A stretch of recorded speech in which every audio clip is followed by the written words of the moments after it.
gym/fitness channel. Of course we're going to do all our reviews in the home gym.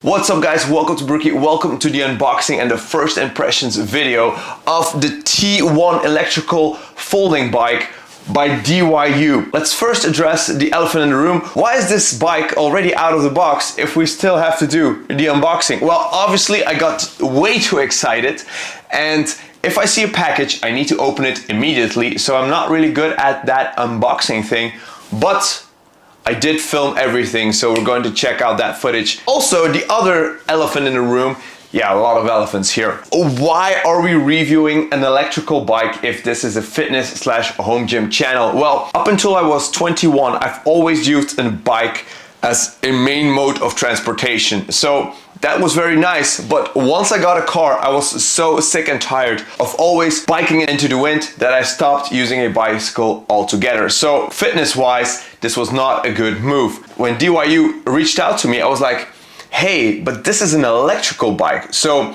even though electrical bikes is less good for fitness, it's better than not using a bike. It's better than using a car. So this could be a nice opportunity to start using a bicycle more instead of a car in order to have some fast modes of transportation. So that is basically why I accepted this and why we're going to review this. And I must say, I am very stoked because this sucker here really packs a punch. So without further ado, let's dive right into the unboxing. What is in the box? Well, first of all, a hell of a lot of foam, which is very nice because this bike is very well protected into its box. This box weighs around 29 kilograms, so it's a decent side of weight, but also the bike is very nicely secured. I wouldn't have wanted any other way. This thing really is not going to damage during shipping. The other thing that's in the box is the bike, obviously, a handy dandy manual, and then they also give you the necessary tools. You have the Allen keys, a Phillips head screwdriver, hex key. This is something that if you're on your bike rides that you can take this with you. It has even a nice branding onto it. Also, what's nice is that they also give you a couple of hex keys. So you really don't need anything of yourself in order to assemble this bike. Very cool. And then we also have the charging cable. And then we have some keys in order to secure and detach the batteries. That's basically what's in the box. So let's start the assembly. And after the assembly, we're going over some specs of the bike.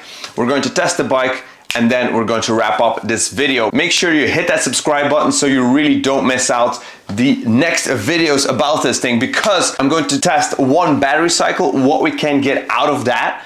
And I'm also going to test the first 100 miles because 100 kilometers doesn't sound as good in the title. So what am I rambling here? Let's just start the assembly. This thing has 2 columns of text that explain the functionality of the bike as well as the assembly. You would think, and I know the manufacturers think this way, you would think if you write everything out that people are just going to follow it and that they're going to be successful. We think we know it all, and before we know it, we're struggling. So read the text or follow this video and you're gonna be successful.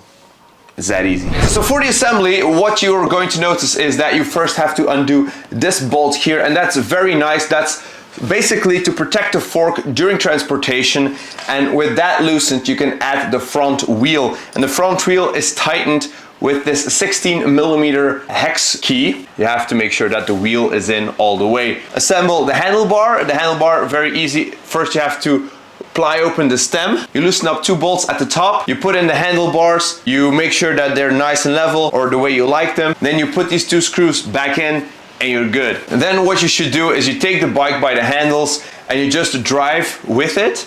And then you're going to see if everything like the brake discs are running smoothly, and if that's okay, you're good. For me, that was perfectly fine, so I didn't have to adjust anything. Then I added the saddle, basically very straightforward. You open up the clip, you put in the saddle. For me, I had to make sure that I had to screw this one here a little bit more because the saddle was sagging on me as I was riding. So At first I didn't know what was happening. I was riding with it and I was more and more uncomfortable with my knees, and then I thought, yeah, maybe it's just because the saddle was not tight enough. Then add the pedals. So each pedal has a marking on whether it's for left or for right. You just have to fidget it around in order to start putting it in the threads. Then you just thread it all the way in, and there's also a little Allen key that helps that secure this in place. So all very straightforward. You don't need to be a bike mechanic in order to secure this bike. Assemble the boost. So basically that's an optional thing. Unplug this little thingy, plug in the booster, put the booster on the handles. I think it looks way more sporty without the mud guards than with the mud guards, so that's why I opted for leaving them off. Very nice, very easy assembly. I did this like in 20 to 30 minutes, so very straightforward process. So let's dive through some specs here. So this is the Model T1. The body material is a magnesium alloy that has no welds. The wheel hub is 20 inches. The weight of this thing is 22.5 kilograms, maximum load capacity of 120 kilograms. So you really need to be a beast in order to overload this thing.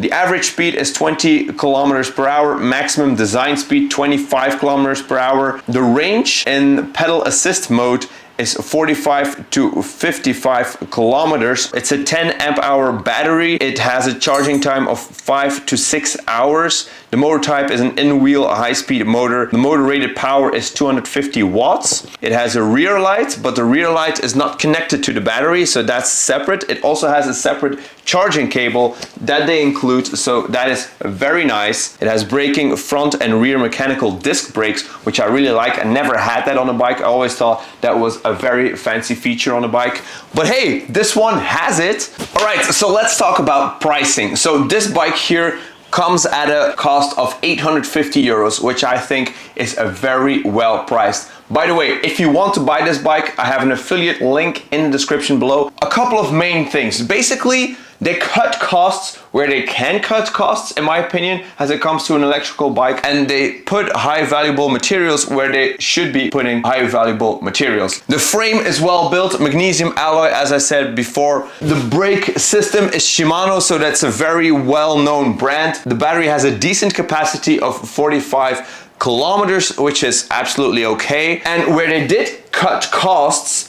is at the features that are really not important in order to have a good driving experience. What do I mean? Well, the lights. Definitely the cheapest thing they could find. The battery indicator. The most basic thing. There's only 3 lights that indicate how much battery you have. The boost button. Very basic boost button. There's no screen on there. There's no connection to an app. Nothing whatsoever. So basically just a bare bones bike. And yes, you don't get an app, you don't know how much mileage you have, you don't know how fast you're driving, but is that actually necessary? I don't know. For me personally, it's not necessary. So I think that they did a very good job. Also, what's very nice is there's a sport mode, and the sport mode, I find it just very funny, and let me read it here. Sports mode, power is off and there's no motor support, pedal and exercise. Sport mode is basically where you have to work, not where the bike is driving extra sporty. No. Another reason why you should read the manual is like I had to drive this bike in the dark and I couldn't find how to put on the light. In order to start up the bike, all you have to do is press the green button for 5 seconds and then the battery kicks in.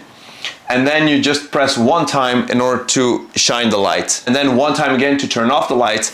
And in order to power off the bike, you just have to press for 5 seconds.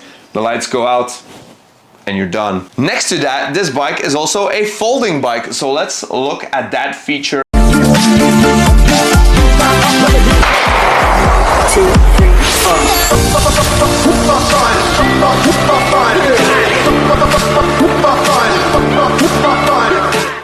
So now that we're going to fold this bike, I was also a bit hesitant to accept this one because it's a folding bike.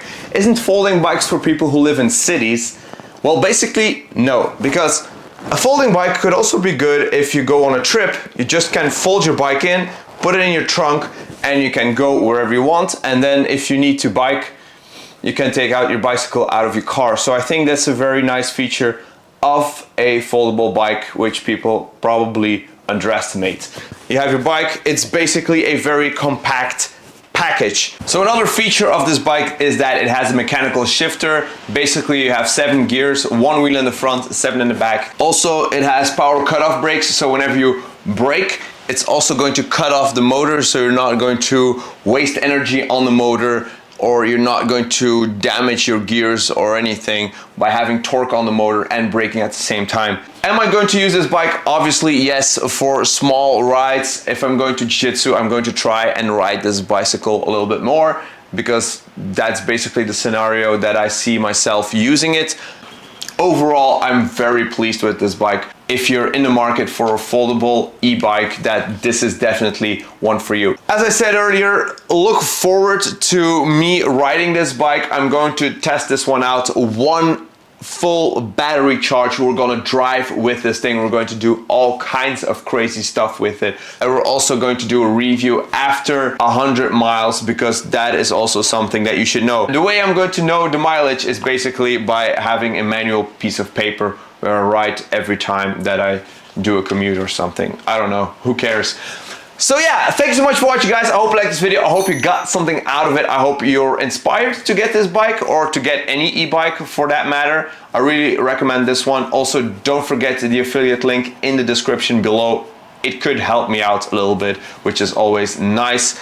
And yes, I guess I'll be seeing you all in the next video.